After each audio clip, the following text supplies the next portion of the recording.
ask me sometimes. Civilians, former colleagues who took different paths.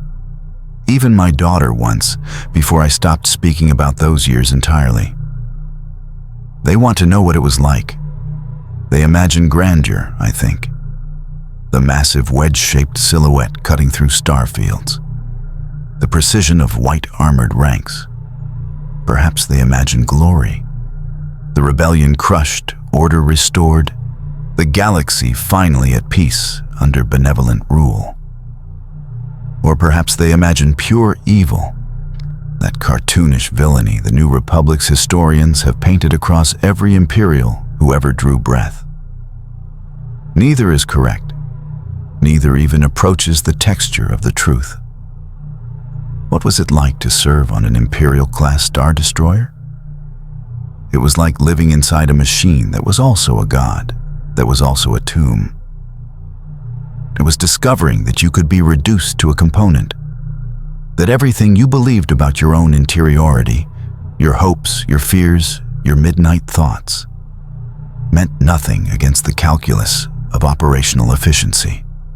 It was learning that 19 kilometers of durasteel and transparent steel and reactor mass could develop something like a personality, and that personality was hungry, and you were inside it.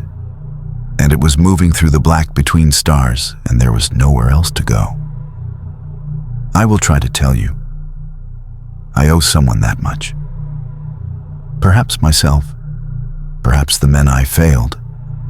Perhaps the empire I served and the empire that consumed me. Which were not the same thing, though I once believed they were. My name, my real name, no longer matters. The Imperial Navy taught me that. Personnel were designated by their operating numbers before their names in all official correspondence. I was OS 7741 before I was anything else. Operations Specialist, 7th Intake Class, Quadrant Assignment 41. The number outlived every version of myself I tried to maintain aboard the Persecutor. The Persecutor was an Imperial I-class star destroyer, one of the workhorses of the fleet. Not one of the famous ones. Not Vader's Devastator or the Chimera under Thrawn or any vessel that would later appear in the histories. Just a ship, one of hundreds. That anonymity should have been a comfort. It was not. I came aboard at 23 standard years, fresh from the academy on Karida, with honors in navigation subsystems and a commendation for leadership potential. I had never been in space for longer than a training exercise. I had never seen a star destroyer from the inside. I had seen them from planetary surfaces, of course. Everyone in the core worlds had. Those massive shadows passing overhead, eclipsing the sun, reminding you that power existed on a scale your small life could never touch. I had felt pride then. Safety. The Empire protected us. The Empire was order against chaos, civilization against the howling dark. The first thing I noticed when the shuttle entered the main hangar bay was the sound. Not silence. There is no silence on a star destroyer. There is instead a symphony of mechanical processes, so constant and so layered that your brain learns to subtract it from conscious perception. But in those first moments, before adaptation, you hear everything. The reactor thrum, low and massive. A vibration that enters through your feet and settles behind your teeth. The atmospheric processors cycling, the distant clang of maintenance, the whine of overhead conveyor systems moving cargo, the buzz of the magnetic field keeping atmosphere in and vacuum out. TIE fighters being refueled, their distinctive engines spooling down with that descending howl that haunts every pilot's dreams. And beneath it all, somehow audible despite being quieter than everything else, the intercom. The intercom was the voice of the ship, and it never stopped. Duty shift rotations, security announcements, departmental notifications, meal schedules, drill schedules, maintenance warnings. Personnel requested to report to various locations, their designations spoken in that flat, inflectionless tone that Imperial communication protocol required. Later, I learned that there were 7 different intercom channels, that the bridge crew could filter by relevance, that what seemed like chaos was actually a rigidly organized cascade of information. But in that first hour, standing in the hangar bay with my single regulation duffel and my Academy datapad clutched against my chest, it felt like drowning. Ensign Karath found me there. She would become something like a friend, which is to say she would become someone whose death I would be required to file paperwork about. But I did not know that yet. She was 2 years my senior, sharp-featured and tired around the eyes in a way that Academy instructors never were. And she led me through the initial processing with a brisk efficiency that I mistook for coldness. "First time on a destroyer?" she asked, not waiting for an answer. "The adjustment period is 72 hours. You'll feel like you're going insane. You're not. Your nervous system is recalibrating to the background noise. Don't fight it. Don't try to sleep through it. Just let it happen. Take your stims if you need to stay awake for duty. The dispensary has your allotment. But don't exceed the dosage. Medical flags that." "Does everyone go through this?" I asked. She looked at me with an expression I would later recognize as pity. "Everyone knew. After a while, you won't hear it anymore. You'll hear the absence of it. That's when you know you've been here too long." I did not understand her then. I do now. The persecutor carried approximately 37,000 souls. That number varied. Crew transfers, casualties, the rotation of stormtrooper companies assigned to planetary operations. But it hovered around that figure. 37,000 people sealed inside a metal wedge, breathing recycled air, eating synthesized food, sleeping in shifts, working in shifts, existing in shifts. The hierarchies were absolute. The routines were sacred. Every moment of every day was accounted for in the duty logs, and deviation from those logs was noted, investigated, punished. I was assigned to the operations pit on the main bridge. This was considered prestigious. Bridge duty was visible, career advancing, a sign that my Academy performance had been noticed. The operations pit was one of 2 trenches cut into the deck of the command walkway, staffed by officers who monitored the ship's sensor arrays, communication systems, and navigational data. We sat in rows, faces lit by green-tinted screens, our backs to the officers who paced the walkway above us. We could not see them directly. We could only hear their boots on the deck plates and feel their attention like a physical weight. Above the walkway was the command tower viewport, that massive window I had seen from outside in 1,000 propaganda images. From within, it was less impressive than you might imagine. Mostly it showed blackness, interrupted by distant stars that did not move perceptibly during a standard shift. Occasionally, if we were in a system, there would be planets, moons, debris fields. Once we passed close enough to a blue giant that its light turned the entire bridge into something strange and beautiful. And I looked up from my console for too long, and Lieutenant Commander Veers noticed. And I received a formal warning for inattention to duty. That was how it worked. The Empire ran on paperwork, the Navy especially. Every deviation, every error, every momentary humanity was documented, filed, cross-referenced. Your personnel record was a living document that grew and grew. And it contained everything, and everyone with the clearance to access it could see exactly who you were. Not who you thought you were, but who the Empire had determined you to be through the accumulation of data points. I learned to be very careful about what data points I generated. But I am circling the point. I am avoiding what I promised to tell you. I apologize. It has been years, and I have spent most of those years learning how not to remember. What was it like? Let me describe a standard day.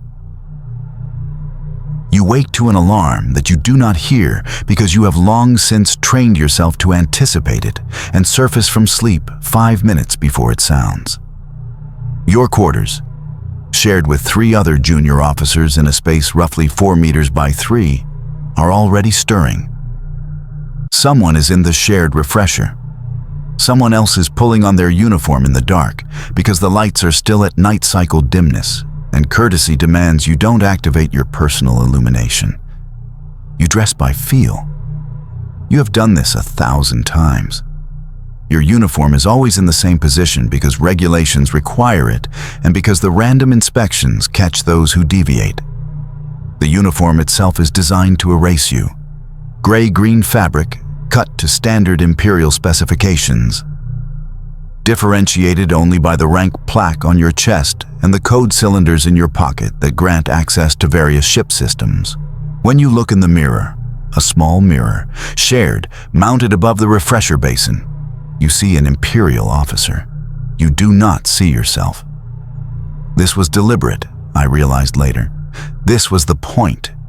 You eat in the officer's mess, which is segregated by rank. Junior officers like myself in one section, senior officers in another, the captain and his immediate staff in a private dining room that we never saw. The food is nutritionally complete and flavorless. Protein blocks, vitamin-fortified grain paste, reconstituted fruit that tastes of nothing.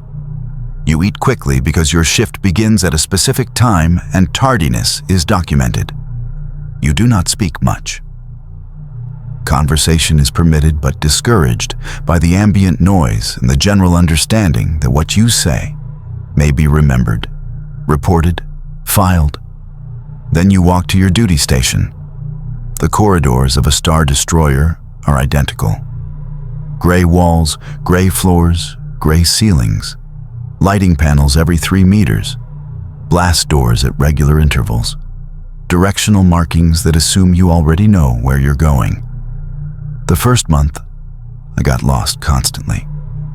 The ship was too large, too similar in every direction. But eventually, I learned to navigate by subtle cues. A particular scuff on a deck plate, a lighting panel that flickered almost imperceptibly, the way the air tasted slightly different near the recycling centers. My body learned the ship even as my mind insisted it was a maze. You arrive at your station. You relieve whoever held it during the previous shift. You speak the formal words. OS 7741 reporting for duty, relieving OS 3315. And you receive the formal response. OS 3315 stands relieved. And then you sit down and you begin to work. Work on a star destroyer was defined by 2 states, boredom and terror. Boredom was the default. 95% of my duty shifts consisted of monitoring data streams that rarely changed, logging routine sensor contacts, acknowledging automated system checks, and waiting. Waiting for something to happen, waiting for orders, waiting for the shift to end so the next shift could begin. Who would also wait? The Empire was vast and mostly stable, and most of the galaxy was empty space where nothing occurred. And star destroyers spent much of their time in that nothing, projecting power by their mere existence, deterring enemies who were mostly theoretical. But terror was always possible. Terror lived in the intercom, in the specific tone that preceded priority announcements. Terror lived in the footsteps overhead, in the way an officer's pace might quicken, in the sudden tension that would ripple through the pit when someone with authority appeared unexpectedly. Terror lived in the certain knowledge that we were, ultimately, expendable, that the ship would survive our deaths, that the Empire would not notice our absence, that our function could be performed by any of 100,000 identically trained replacements. and terror lived in the knowledge of who else was aboard. The Persecutor was not Vader's command ship. Let me be clear about that. Vader had his flagship, and we were not it. And for this, I spent years being grateful. But Vader moved through the fleet like a rumor, like a weather system, like death itself. He would appear aboard vessels without warning to conduct inspections, to deliver orders, to execute failures. We never knew when this might happen. We only knew that it could. I saw him twice. The first time, I did not truly see him.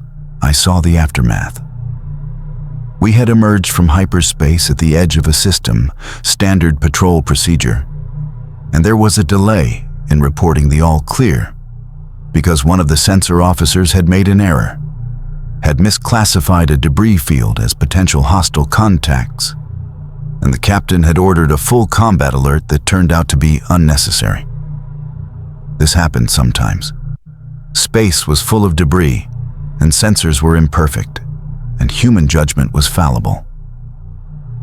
Under normal circumstances, the responsible officer would receive a reprimand, perhaps a notation in their file, perhaps assignment to less prestigious duties. But Vader was aboard. No one had told us. No one had been permitted to tell us. His movements were classified at the highest levels. I learned he was aboard when I saw Lieutenant Crescen's body being carried past the operations pit on a repulsor gurney. Crescen had been the sensor officer who made the error. His face was purple, and his throat was crushed, and his eyes were open, and his expression was one of absolute terror, frozen permanently in death. The officers carrying the gurney did not look at us. No one looked at anyone. We continued our duties. We logged our data streams. We waited for the shift to end. Later, in the quarters I shared with 3 other officers. No one spoke about what we had seen. We changed for sleep. We lay in our bunks. Ensign Karath, she was one of my bunkmates then, stared at the ceiling for a long time before finally saying, in a whisper barely audible over the ship's endless noise, "It wasn't even a real mistake. The debris field was in the system records as potentially metallic. He followed procedure." "Don't," said Lieutenant Voss from the bunk below mine. His voice shook. "Don't talk about it. Don't think about it. Don't." I did not sleep that night. I don't think any of us did. The second time I saw Vader, I truly saw him, and it was worse.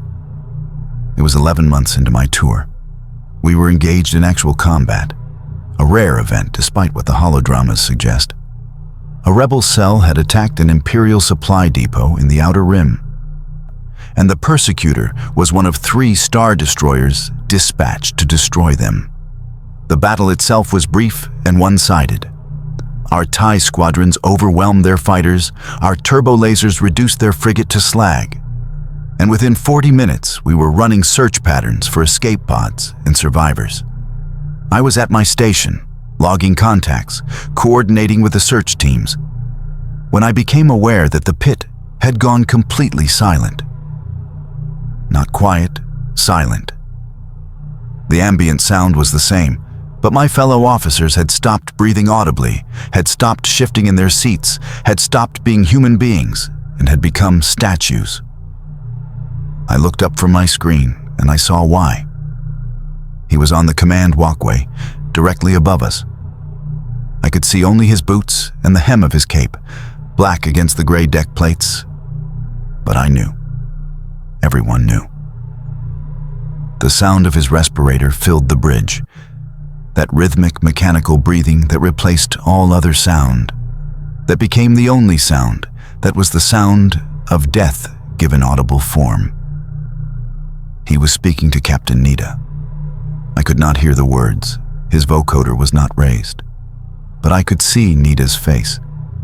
The captain was a hard man, 40 years in the Navy, veteran of a dozen campaigns, and I saw him age a decade in that conversation. I saw his certainty dissolve. I saw him become what we all were in that presence. Fragile, temporary, already dead, and simply waiting for the death to be acknowledged. Vader left. The conversation ended. Nita survived it, whatever it was. But something had changed on that bridge. Something had changed in all of us. We had been reminded, in the most direct way possible, of the true nature of our service. And I want to be clear about something. The Empire was not merely an organization with a frightening enforcer at its top. Vader was not simply a method of discipline. What I felt on that bridge, what we all felt, was not merely fear of punishment. It was something older, something the rational part of my mind still struggles to accept. We felt the Force, or rather, we felt its dark side, its shadow, the cold pressure of something beyond human understanding, focused through a single point of malevolent will. Vader did not need to threaten us explicitly. His presence was the threat. His existence was a wound in the normal fabric of reality, and being near that wound meant feeling the wrongness of it, the fundamental violation of natural law that the dark side represented. I had not believed in the Force before I served. The Academy taught us that it was a superstition, a remnant of the decadent Old Republic, a trick used by the traitorous Jedi to control the population. I believed this because I was taught to believe it, and because believing it was easier than contemplating the alternative. But belief does not matter. The Force exists whether you believe in it or not. And for those who served in close proximity to its wielders, this was not a philosophical question. It was a daily reality. How do I describe it? Imagine standing at the edge of a vast chasm, in darkness, unable to see the bottom. Imagine the certain knowledge that something is looking at you from that darkness, something that knows you completely, that understands every weakness and every fear you have ever possessed, and is amused by your attempt to function as if this knowledge did not exist. That was what it felt like to be on a ship that Vader might visit. That was the background radiation of fear that colored everything we did. And Vader was merely the apprentice. We all knew this, though it was never spoken aloud. Above Vader was the Emperor, and the Emperor's attention could reach anywhere, could pierce any shielding, could find any secret thought. There were stories, rumors, technically treasonous to repeat, of officers who had entertained disloyal thoughts in the privacy of their own minds and had been found, had been known, had been destroyed without ever understanding how. I do not know if these stories were true. I know that I believed them, and that belief shaped my behavior, and that I learned to control not only my words and my actions, but my very thoughts. I learned to think in the patterns the Empire required. I learned to love what I was told to love, and fear what I was told to fear, and want what I was told to want. This was survival. This was what service meant. But I have gotten ahead of myself. I have been telling you about the terror. Let me tell you also about the boredom, because the boredom was its own kind of horror. Hyperspace travel is strange. You enter it through a calculation, coordinates, mass, velocity, all processed through the Navy computer and executed by the hyperdrive. And then you are somewhere else. Not somewhere else in the sense of normal travel. Somewhere else in the sense that normal space no longer applies. The viewport fills with that particular blue-white swirl, those streaming lines that indicate faster than light transit. And you are in a tunnel between places, between moments, and time becomes uncertain. The standard transit times could vary from hours to days to weeks, depending on distance and route. During these transits, the ship continued to function. Duties continued, schedules maintained. But there was a quality to hyperspace time that was different from real space time. It stretched. It compressed. You could work a shift that felt like 12 hours and discover it had been 4. You could sleep for what seemed like minutes and wake to find that an entire day cycle had passed. The medical officer said this was a known phenomenon, something to do with the interaction between biological neural processes and hyperspace physics. They said it was harmless, that adaptation occurred, that the disorientation faded with experience. What they did not say, what no one said because saying it would have been admitting something the Empire could not admit, was that hyperspace changed you. I began to have dreams, not nightmares exactly. Dreams that felt more real than waking. Dreams in which I stood on the bridge of a ship that was not the persecutor, wearing a uniform that was not quite my uniform, speaking to officers whose faces I knew but could not name. Dreams in which the hyperspace lights outside the viewport flickered in patterns that seemed to mean something, that seemed to be trying to communicate something, and I almost understood what they were saying before I woke. I reported these dreams to the medical officer, as regulations required. He told me they were normal. He told me to take my supplements and maintain my sleep schedule and not to worry. He did not look at me when he said this. He looked at his screen, and he entered something into my file, and I wondered what category of data point I had just generated. Other crew members had similar experiences. You could tell by the way they looked at the viewport during transit, by the small flinches when the hyperdrive engaged, by the conversations that trailed off when certain topics were approached. We did not discuss it openly. We did not discuss anything openly that might suggest weakness or instability or deviation from the ideal of the perfect Imperial officer. But we knew. We shared something that could not be spoken, and that shared silence was its own kind of bond. Ensign Karath told me once, during a late shift when we were alone in a maintenance corridor waiting for a pressure seal to cycle, that she had started hearing voices in the hyperspace static. Not words exactly. Impressions. Emotional residue. As if all the thoughts of everyone who had ever traveled through that particular region of hyperspace had left traces, and those traces were bleeding into her awareness. "Have you reported it?" I asked. She laughed. It was not a happy sound. "Have you reported your dreams?" I had. I had reported them exactly once, and then I had stopped, because I had seen what was entered into my file, and I understood that continued reporting would lead to medical evaluation and psychological screening and, if I failed, reassignment. Reassignment from the bridge to something worse. Reassignment to the labor pool, perhaps. Or the Stormtrooper Corps. Or somewhere that officers with psychological irregularities were sent and from which they did not return. "No," I said. "Not anymore." "There it is," she said. "Welcome to the real Navy." The real Navy. That phrase stayed with me. It implied that there was another Navy, a false one, a surface presentation that existed for propaganda and for new recruits and for civilians who needed to believe that their protectors were stable and competent and sane. The real Navy was underneath that. The real Navy was held together by fear and routine and the systematic suppression of everything that made us human. I do not mean to suggest that everyone was suffering in silence. Many of my fellow officers seemed genuinely content. They believed in the Empire. They believed in their mission. They found meaning in the hierarchy, comfort in the certainty of their place within it. Perhaps their dreams were untroubled. Perhaps hyperspace did not whisper to them.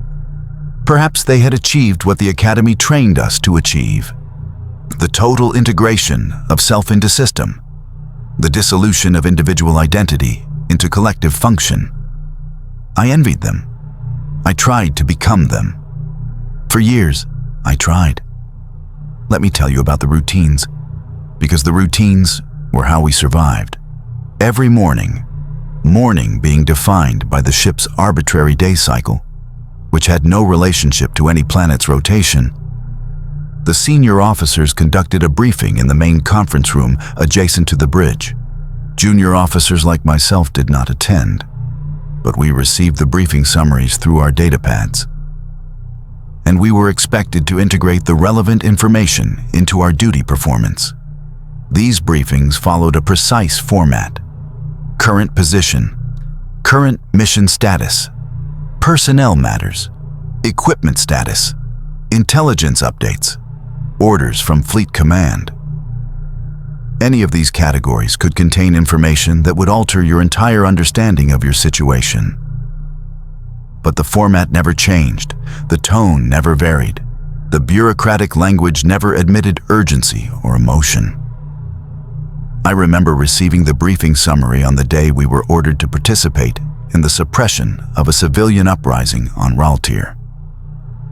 The language was clinical. Population centers in the northern continent have demonstrated resistance to Imperial authority. The persecutor will provide orbital support for ground operations. Specific targeting coordinates to follow. Orbital support meant turbo-laser bombardment. Population centers meant cities. Resistance to Imperial authority meant that people who lived in those cities had objected to something the Empire had done. Taxation, perhaps, or conscription, or the arrest of local leaders. And now, they would die for it. Thousands of them. Tens of thousands.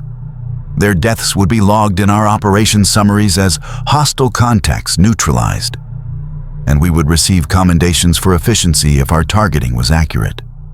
I manned my station during the bombardment. I logged the coordinates. I confirmed the strikes. I watched on my sensor display as energy signatures that represented buildings and infrastructure and human lives flickered and disappeared. The bridge was quiet, except for the routine calls of targeting solutions and fire confirmations. No one spoke of what we were doing. No one acknowledged that the green dots vanishing from my screen had been, moments before, people with names and families and fears and hopes. Afterward, in my bunk, I tried to feel something. Horror, guilt, rage, any of the emotions that a human being should feel after participating in mass murder. But I felt only a distant numbness. A sense that the person who had sat at that console and logged those deaths was not quite me, was a component that wore my face and used my hands, but had been hollowed out of everything that might object. This is what I mean when I say, the Empire consumed us. Not through dramatic conversion or explicit corruption, but through routine. Through the daily repetition of small dehumanizations until humanity itself became a distant memory, a luxury we could not afford, a weakness that would get us killed. The numbness became my default state. I functioned. I performed my duties. I received satisfactory evaluations and gradual promotions. I watched colleagues fail, break down, make mistakes, attract the wrong attention, and I felt nothing except relief that it was them and not me. I had become exactly what the Empire required. A reliable component, interchangeable with any other, serving without question until I was worn out and replaced. But even components have experiences. Even the hollowed-out shell of a person I had become accumulated memories that refused to fade entirely. Let me share some of them. The smell of the lower decks. The persecutor was a hierarchy expressed in architecture, and the lower you went, the worse conditions became. Officers lived near the top, in compartments that were small but private, with access to fresher air and better food synthesizers. Enlisted crew lived in the middle decks, in barrack-style compartments with shared facilities and lower-quality rations.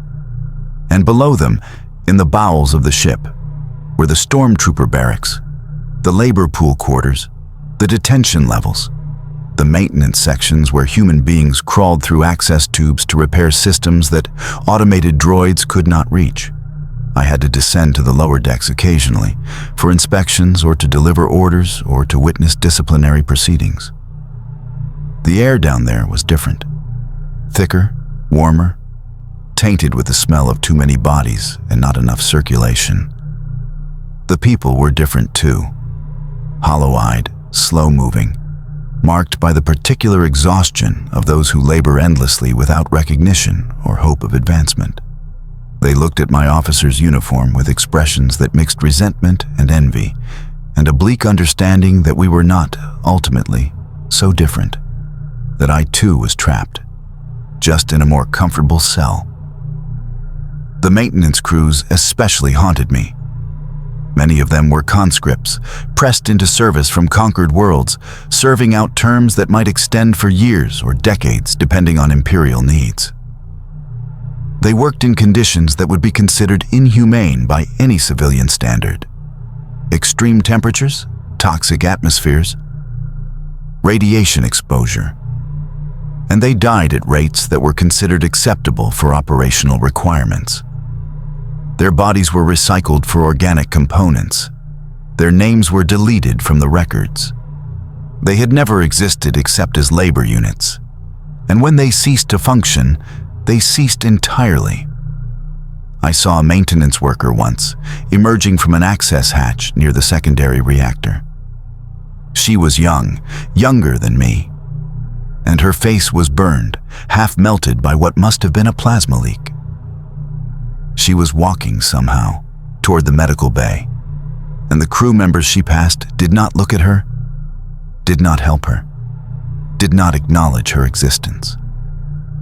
She was a damaged component. She was already being subtracted from the efficiency calculations. I did not help her either. I watched her pass, and I continued to my duty station. And I logged my sensor data, and I tried not to think about the look in her remaining eye, not pain, not fear, but a kind of exhausted resignation, an acceptance of what she was in the Empire's calculus. This was the ship.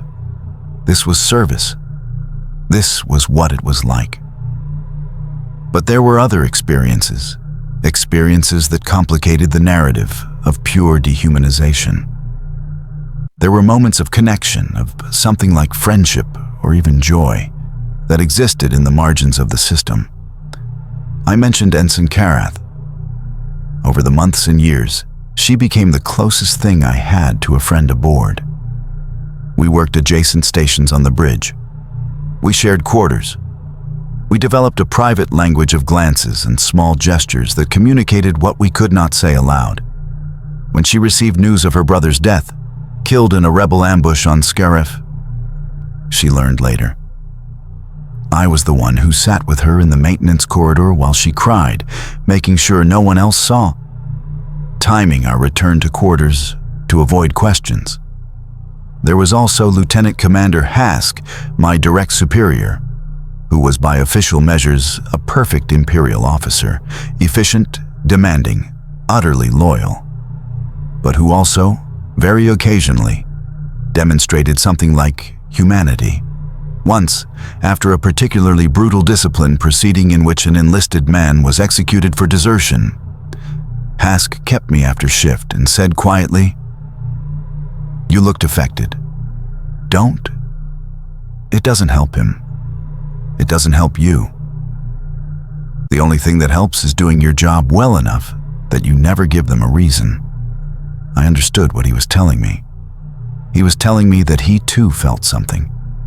That beneath the perfect exterior was a person who had learned to bury that person deep. And he was trying to help me learn the same lesson. It was the closest thing to kindness I experienced from a superior officer in 6 years of service. And there were the small pleasures. The taste of actual calf when supply runs brought it from planets where it was grown. The sight of a nebula through the viewport, colors that no holo recording could capture. Beauty that existed regardless of the ship that observed it. The rare, quiet moments in the observation lounge during off-duty hours, when you could sit alone and watch the stars and almost remember what it felt like to be a person with a life instead of a component with a function. These moments were dangerous. They reminded you that alternatives existed, that the Empire was not the only way to live, that you had once been someone else and might be again. The smart officers avoided them. They filled their off-duty hours with approved recreation, physical training, tactical simulations, political education sessions, and they did not allow themselves to feel anything that was not prescribed. I was not smart. I sought out the quiet moments. I sat with my thoughts when I should have been sleeping. I let myself remember my childhood, my family, the life I had lived before the academy. This was a weakness, and it almost destroyed me. The dreams were getting worse. They had evolved from vague impressions to vivid scenarios that continued from night to night, building a narrative I could not control. In the dreams, I was not myself. I was someone else, an officer on a different ship, in a different time, serving an empire that was almost the same but subtly wrong. The uniforms were different. The ranks had unfamiliar names. The ship's internal layout defied the geometry I knew. And always, in these dreams, something was coming. Something was approaching through hyperspace, something vast and hungry. And everyone on the ship knew it, but no one would speak of it.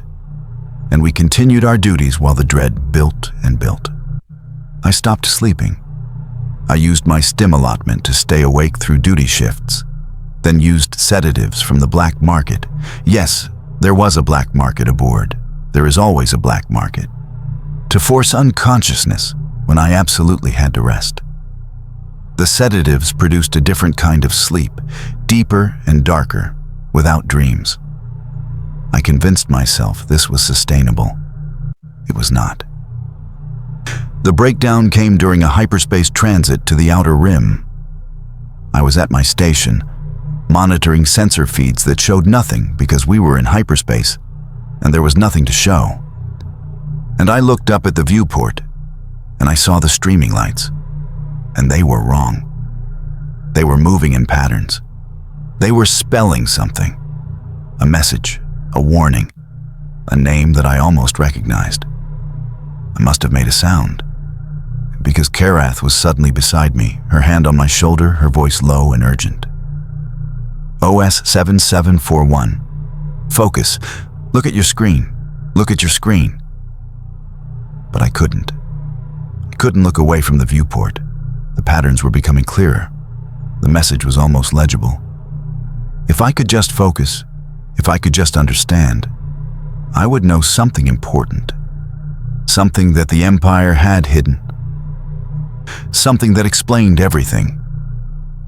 I don't remember exactly what happened next.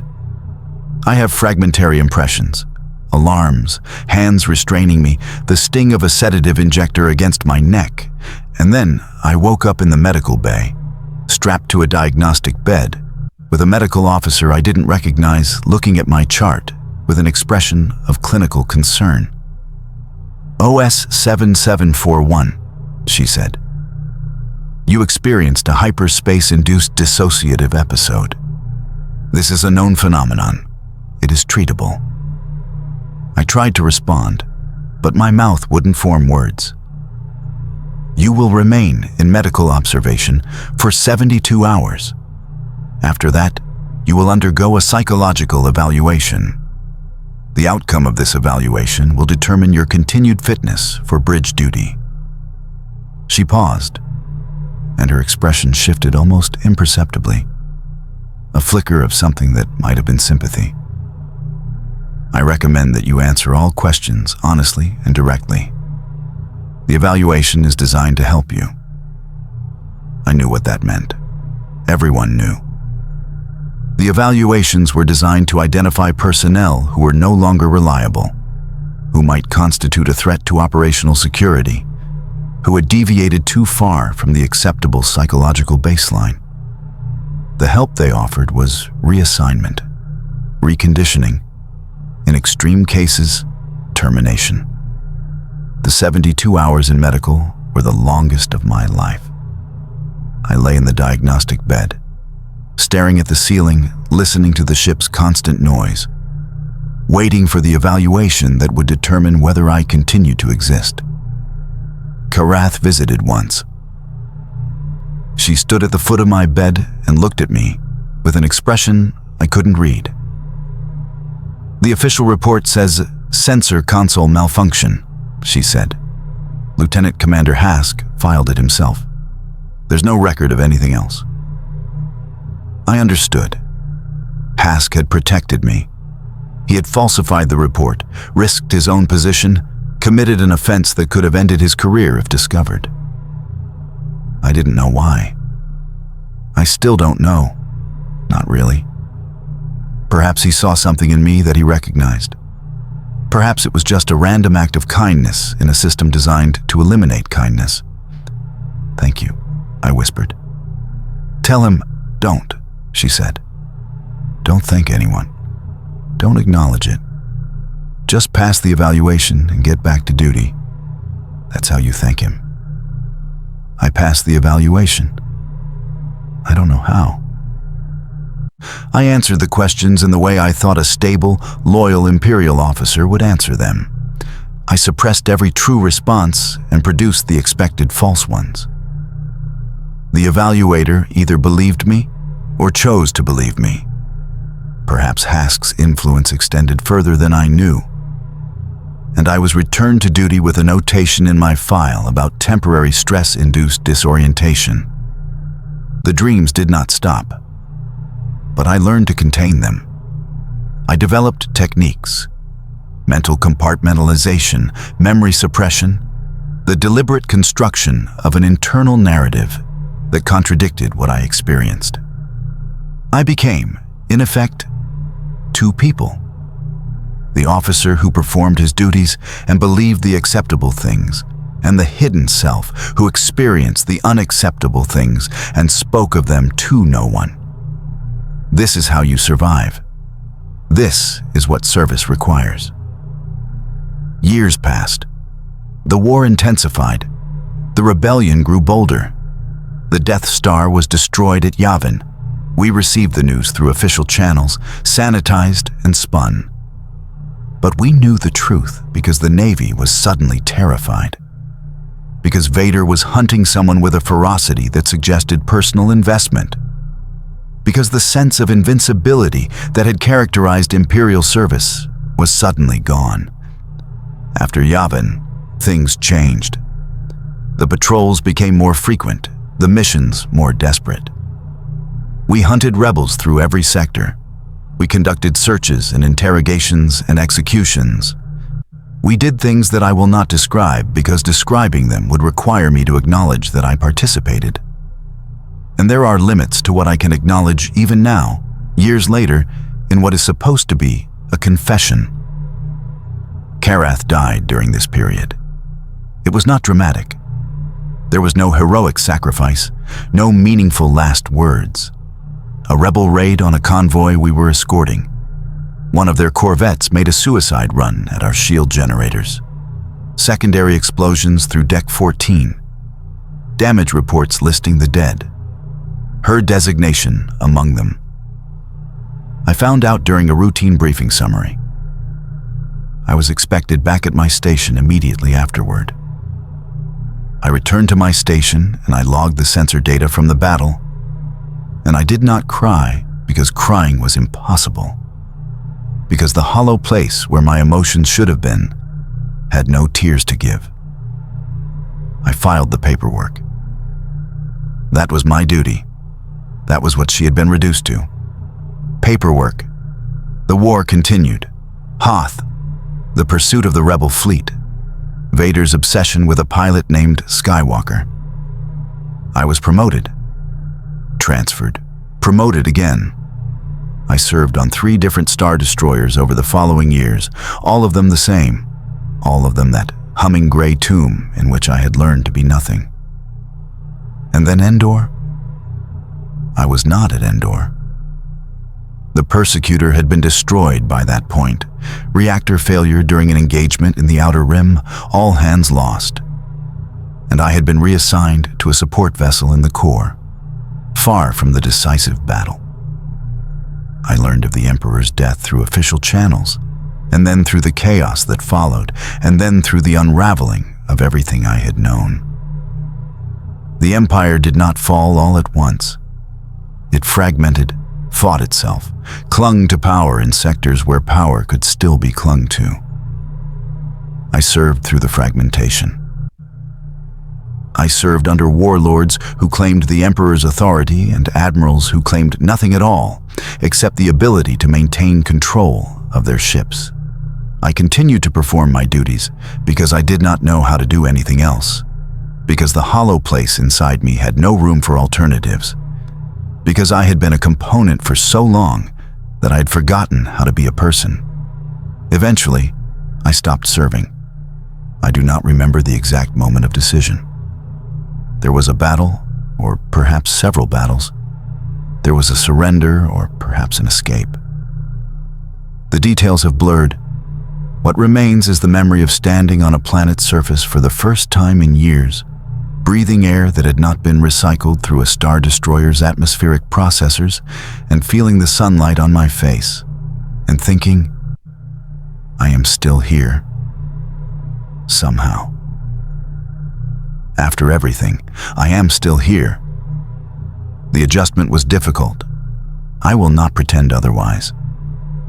The skills I had developed for Imperial service, emotional suppression, bureaucratic thinking, the ability to exist within rigid hierarchies, were useless in civilian life. The reflexes I had acquired, flinching at sudden sounds, scanning every room for threats, maintaining constant awareness of who had power and who did not, marked me as strange, made connection difficult, kept me isolated even when I tried to integrate. The dreams continued. They continue still, though less frequently. I dream of the Persecutor's gray corridors. I dream of Karath's face. I dream of hyperspace patterns that almost form words, messages from whatever exists between the stars. Truths that I came close to understanding and then retreated from, because understanding would have destroyed me. I dream of Vader's breathing, and I wake in the dark, certain that he is standing at the foot of my bed, and I lie there for a long time before I can convince myself that he is dead and cannot hurt me anymore. But that is not entirely true. The dead can still hurt us. The Empire can still hurt us, even in its remnants, even in its echoes. I carry it inside me like a parasite that is fused with its host. I am shaped by it. I think in the patterns it taught me. I fear in the ways it conditioned me to fear. This is what it was like to serve on an Imperial-Class Star Destroyer. It was a transformation, a destruction, a hollowing out of everything that made you human and a filling in with something else. Something that could function within the machine, something that could watch cities burn and colleagues die and feel nothing but the routine satisfaction of duties fulfilled. It was learning that you were expendable, that your life meant nothing against the calculus of imperial power, and learning to believe this so completely that you stopped valuing your own existence except as a function of your usefulness. It was living in constant fear, not just of Vader, not just of the Emperor, but of the system itself, of the evaluations and the reports and the ever-present possibility that you would be noticed in the wrong way, flagged, removed, recycled. It was beauty too. Strange to say, but true. The ship was beautiful. The fleet was beautiful. The precision and power and scale of what the Empire had built was beautiful. In the way that a perfect machine is beautiful, in the way that a predator is beautiful. I understood why people believed in it. I understood the seduction of certainty, the comfort of hierarchy, the relief of having your choices made for you by something larger than yourself. I still understand. That is perhaps the hardest confession of all. There are nights when I miss it. The routine, the clarity, the knowledge of exactly who I was and what I was supposed to do. Civilian life is chaotic, ambiguous, filled with decisions I am not equipped to make. Sometimes I long for the gray corridors and the intercom announcements and the certainty that came from being a component in a machine that knew exactly what it wanted. This longing is a betrayal of everyone the Empire harmed. I know this. I tell myself this. But the longing remains. Buried deep, a remnant of conditioning that I cannot entirely excise. What was it like? It was like dying slowly while still walking around. It was like being digested by something enormous. It was like hearing a sound so constant that you forgot it was a sound.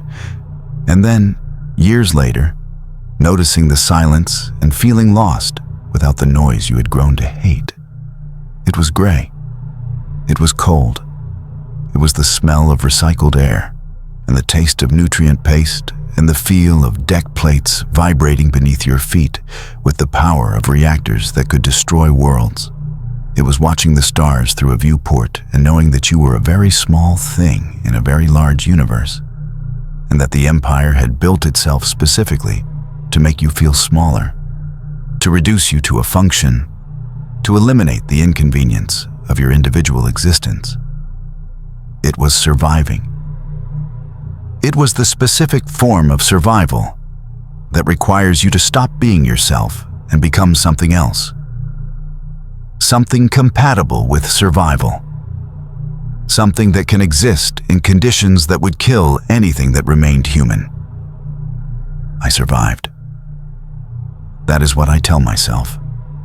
I made the choices that survival required. I did the things that survival required. I became the thing that survival required. But sometimes I wonder if survival was the wrong word. Sometimes I wonder if what survived was not me, but a copy, a replacement, a component that inherited my memories, but lost whatever essence had made those memories mine. Sometimes I wonder if the real me died somewhere in those gray corridors, during one of those hyperspace transits in the shadow of Vader's presence, and what walks around now using my name is just an echo, a residue, a ghost that doesn't know it's dead. This is what it was like. This is my confession. This is all I have left to give. The ship still hums inside me. The intercom still announces the names of the dead. The viewport still shows hyperspace patterns that almost form words. I am still there. Part of me will always be there, serving my shift, logging my data, waiting for the footsteps overhead that mean danger, waiting for the breathing that means death, waiting for the orders that will tell me what to do next, because I have forgotten how to decide for myself. 37,000 souls aboard a 19-kilometer tomb, hurtling through the dark between stars, serving an empire that saw us as components, as functions, as acceptable losses. That is what it was like.